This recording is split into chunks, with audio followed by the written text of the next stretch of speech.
What is up, guys? We are back again with another video, and in today's video we're going to talk about discipline, right?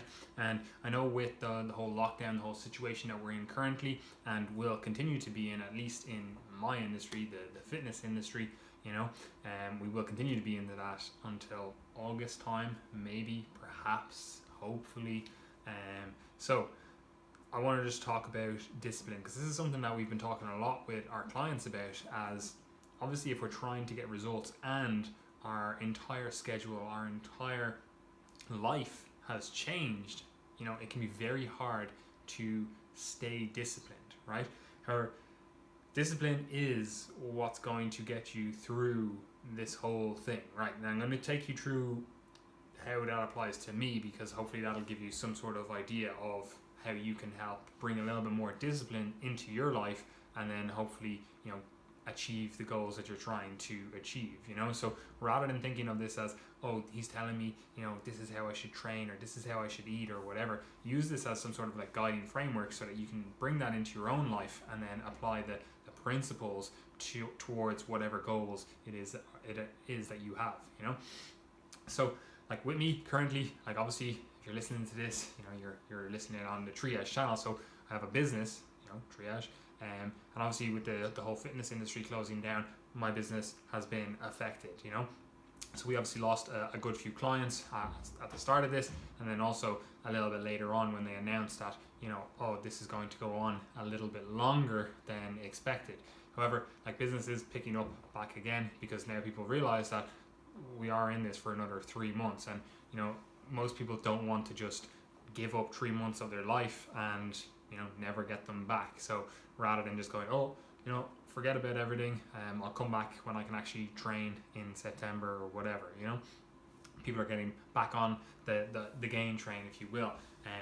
So obviously my business has been affected. So right now I'm obviously doing a lot of business work, trying to keep things going in the right direction that we want them to go. And we also do have a lot of projects planned or we already had them planned for the summer and over the next 2 years, because I'm finishing college now. And that brings me to the next point, which is I'm currently in the middle of my final year exams. Now they've all moved online, or they were essays. I only have 2 exams left, like we're slap bang in the middle of it, which obviously it's less than ideal, both how we're being examined and also the fact that we have this whole shutdown going in place, and of course the fact that I have to manage a business. Now I could go, oh, woe is me, this is a shit time, I'm not going to achieve my full potential in my degree, blah blah blah, but that's not what I'm going to do. What's going to get me through is discipline, and how that actually looks is I create some structure to my life that I can impose discipline on myself. Now there's 3 areas that this effectively applies to, and obviously it applies to every area of your life, but you'll see how I implement it in these 3 areas. So the first one is structuring your day, right? So if you just wake up different hours, go to sleep at different hours, your days are all different, there's no continuity, there's no actual structure to your day, it's very hard to stay on track. Most people simply will not be able to stay on track if they have no structure to their day. Now I'm not one of those people that every single 5 minutes have to be mapped out. I have a broad map for what I want to do. I do 2 things. I firstly use a calendar to map out the hours I want to allot to certain tasks. Sometimes you go over, sometimes you go under. That's fine. You still need some sort of broad plan. So I use my Google Calendar, put those all in, have my day structured out. Then the night before and the morning of, I go through my Things app and I write down what needs to be done and when I'm going to allocate them to be done, right? So those 2 things help me get structure to my day and help me actually put some sort of discipline on my day-to-day life, because otherwise you wake up at random times and you're like, oh, what do I have to do today? It's very haphazard, and results like goals don't happen if in a haphazard manner. So you have to have some very clear structured plan to be able to achieve your goals, and that again starts with structuring your day. Now that doesn't mean that you all have to wake up at 5 a.m, 4 a.m and go to bed at 9 p.m or whatever. Not everyone has to do that, right? However, with me currently, with what I'm doing, I know for me, I need to get up 6 a.m. and I know I'm going to work until 12 in the middle of the day, right? That for me gives me 6 hours. It takes me a few minutes to wake up, yeah. So I do technically wake up at 5:45. That's when my first alarm goes off, and then my second alarm is at 6. Although I rarely let that go off. I actually get up at 5:45, go to the toilet, do all those usual stuff. I try not to hit snooze and then wake up at the 6 o'clock alarm, but it happens occasionally. But anyway, so 6 o'clock, that's when my day starts. I get straight down to business. I effectively just sit at my desk for 6 hours, obviously back and forth, make a coffee, get a drink of water, that kind of stuff, but I'm pretty much sat on my desk for 6 hours. So no food in that time. Effectively, you could call it intermittent fasting, right? Then at 12, for me, I'm straight into we have a little shawarma thing, straight into doing a workout. So I just did that earlier on. Right now it's about 3 o'clock. So straight into my workout, and then after that, it's roughly 1 o'clock, 1:30, cook my first meal, eat my first meal, and then for the rest of the day, for those first 6 hours, I should say, I'm really just focusing on triage work, right? But I do still have exams to do, right? Then after that, after I have my first meal, I more so focus on the college work. So I've obviously already done the year, and right now it's just kind of reviewing the content, basically studying, but the information should already be in your head. It's not like I'm learning it new. It's right now, it's just making sure that I know what I need to know, or I'm touching up on topics that I didn't really have a full grasp of, or I need to expand on, right? So that's what I do in the afternoon, and then I go for a walk in the evening. Try to keep my steps up around the kind of 10 to 12k mark. So 10 would be a low day, 12 would be a nice where I want to be at day, right? So that's generally how at least 4 of my days work, because I'm only doing 4 training sessions per week. The other days, instead of that training session, I go for another walk. So those days, we get up to maybe 15k steps, right? So I brought structure to my day. That's the first thing. You need to have structure to your day. I should also say, before moving on, that I go to sleep around 10, 10:30, right? So again, you need to have structure to your day. That's the foundation of your day. That's the foundation of discipline. If you are going about your day in a haphazard manner, it's not going to work, right? The next thing then is you need to have structure for your food, and that is especially important in the current situation we're in, where people are all over the place with food. It's very easy to comfort eat, very easy to let your diet slip up because you're sitting at home, you want a snack, you want to do this, whatever. You need to have some structure to your food. Now this can look like a multitude of things. We coach people in completely different modalities depending on their goals, depending on their situation, but that is something that you need to have squared away, whatever it means for you, whether it's you're tracking your macros and your calories, or you're adhering to certain food rules, or you're just adhering to some sort of structure with your actual meals. Whatever it is, you need to have some structure for your food to keep you on track, right? So again, it can look like a variety of things. That's all dependent on what you need from your diet, and we've talked about it before multiple times. The next thing then is you need to have structure to your training. So after I talk here, I'm just going to put in a clip of me training. It's nothing extravagant. It's definitely not the best training that I've ever done. It's definitely not the best workouts that I've ever designed or anything like that, but it keeps me ticking along. Am I going to build copious amounts of muscle and strength? Probably not. Am I definitely going to stay on track with the muscle that I have, the fitness qualities that I've developed? Yeah, right? So you need to have some sort of structure to your training. And for me, again, that looks like 4 days resistance training per week with some conditioning work at the end of those training sessions. And that effectively mirrors what I was doing previously. The only thing that has changed with my training is that, I'm not doing Brazilian Jiu-Jitsu 4 to 6 times per week anymore, because obviously those clubs are closed. So that's the only thing that has changed.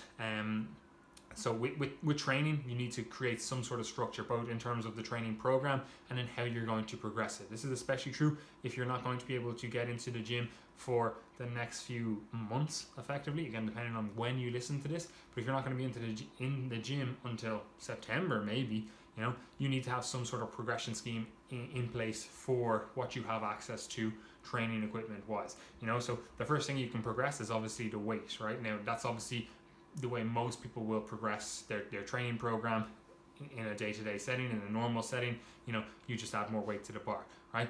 That's probably going to become very limited with the equipment that you have available to you. So you want to get up to the maximum amount you can load with the exercises, with the equipment you have available to you, and that's the first thing you're going to take off with your progression system, right? So once you've done that, the next progression method you have available to you is reps. You can add more reps. So if you were doing 8 reps, you can now move up to 9 reps per set, and keep going that way until you get, generally I'd say probably stop around the 15-20 mark. Anything beyond that, it is effectively just cardio then at that stage. You're really just training that, endurance. At that stage, you're not really getting any, well, you are, but you're not really pushing any strength or, not even muscular hypertrophy as well. You're kind of just working on that endurance quality, right? So you can add more reps, but again, there's a point of diminishing return.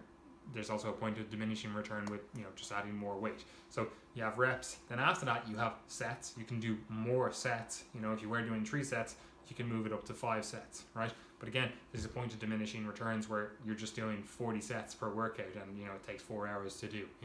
So again, there is a point of diminishing returns. Generally, 5 sets. If you're doing say 4 to 6 exercises per workout, 5 sets per exercise, that's probably where I'd cap it out. You may be able to do more, you may be able to do less, but just as a very general rule, having no idea of what your actual training program is structured like, that's probably where I would cap it. 5 sets. So you have, again, you have weight, you have reps, you have sets. After that, then you also have tempo. Now this is obviously intertwined with the other ones, where you're kind of going, okay, well, I'm going to have a certain tempo to adhere to when I'm doing these exercises, when I'm doing these sets, when I'm doing these reps, all that stuff. However, what you can do is also really start advancing the tempo that you use. So if you were just doing a very haphazard way of training, you're just going through the motions, just lifting as much weight as possible, that's perfectly fine. Get to the maximum weight that you can use doing that.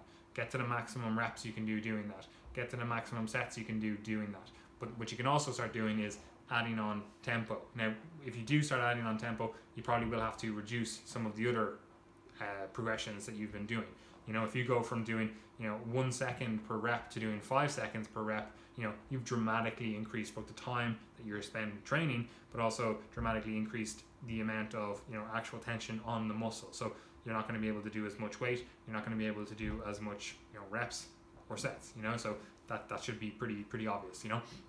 But it is a valid method of progression. You can add more time to the exercise. Generally, I would say prioritize the eccentric portion of the lift, so the lowering portion of the lift. So if you've maxed out all the other progression methods, what you can start doing now is going, okay, I'm just going to lower myself for 3 seconds rather than 2 seconds, or again, you're going to work that up until you get to, again, the 5 second mark, and once you've done that on the eccentric, you can start doing it on the concentric as well, where you go, okay, I'm going to work it till I get to the 5 seconds doing the concentric. Then again, you can start bringing in some sort of like isometric style holds in disadvantaged positions. So say you're doing a push-up, for example, you might do 5 seconds lowering, hold for 5 seconds, and then 5 seconds at the top. And you could even at the top you could do 5 seconds, but don't just passively do it, like be actively like pressing into the ground at that top position. So again, you can start adding tempo. Now we have an article on site and we've discussed it multiple times before. There are multiple other methods of progression.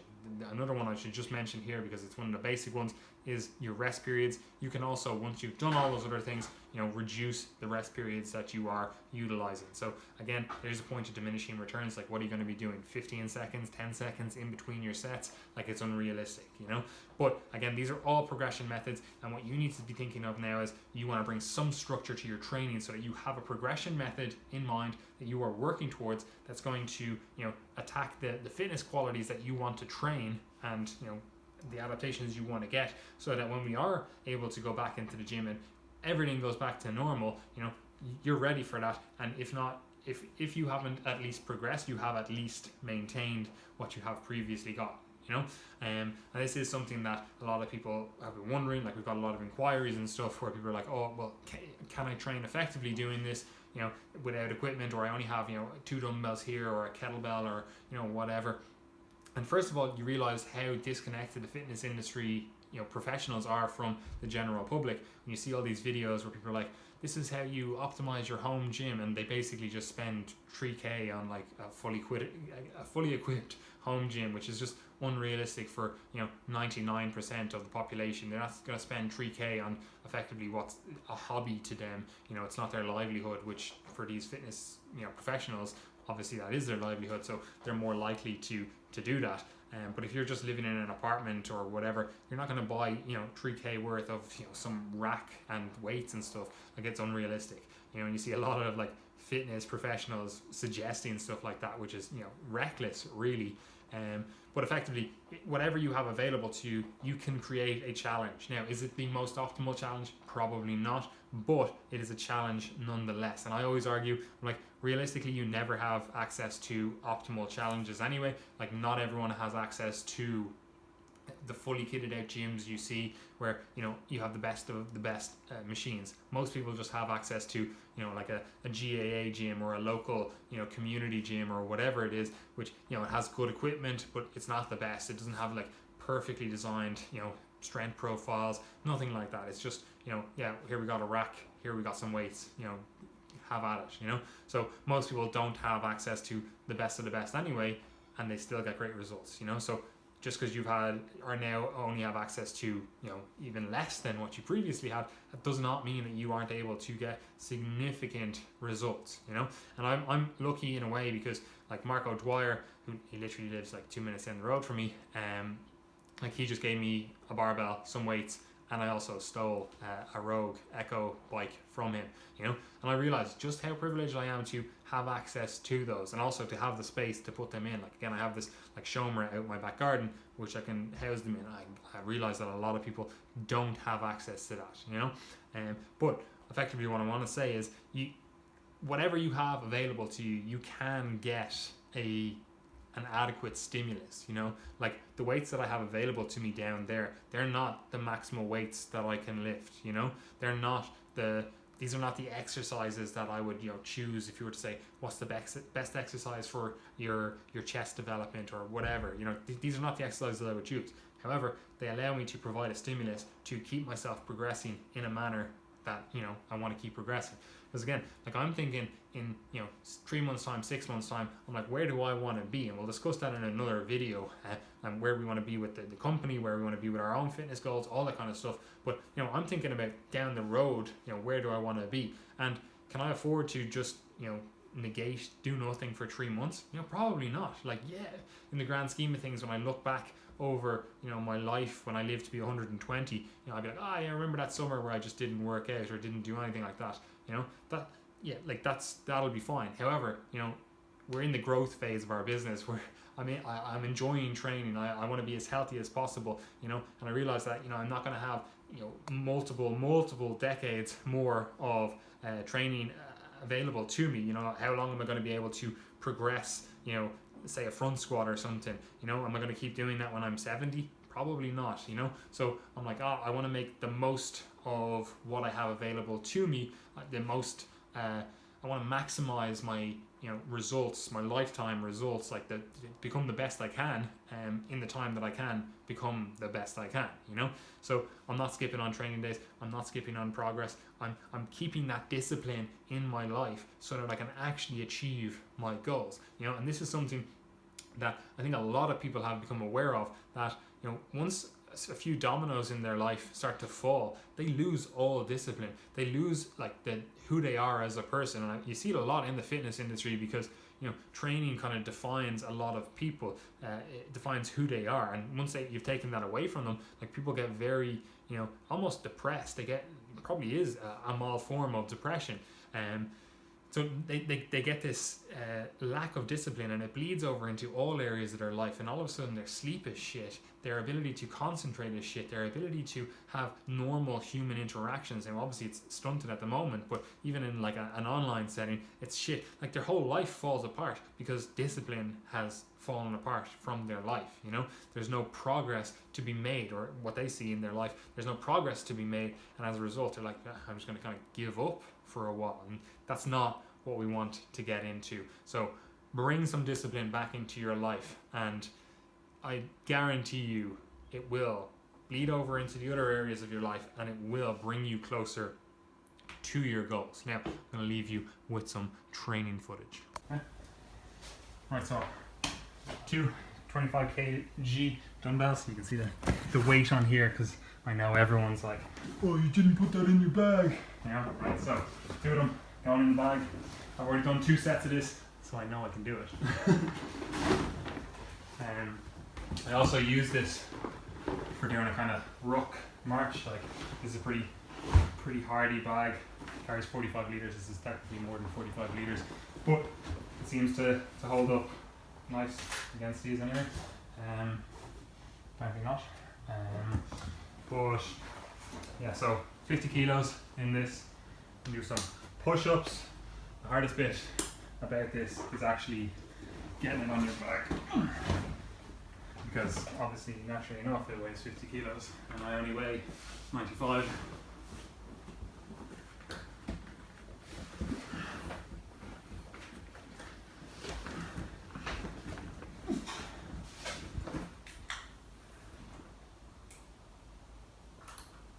Have to have it evenly distributed, you know yourself.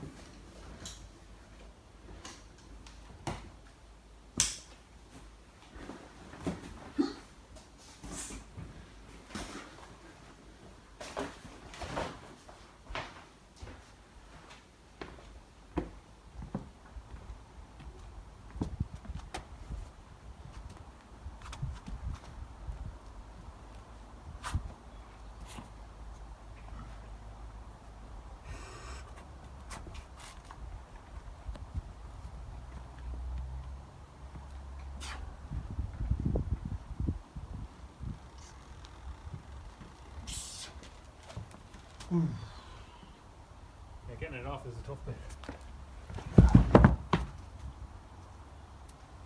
And that's how you do it.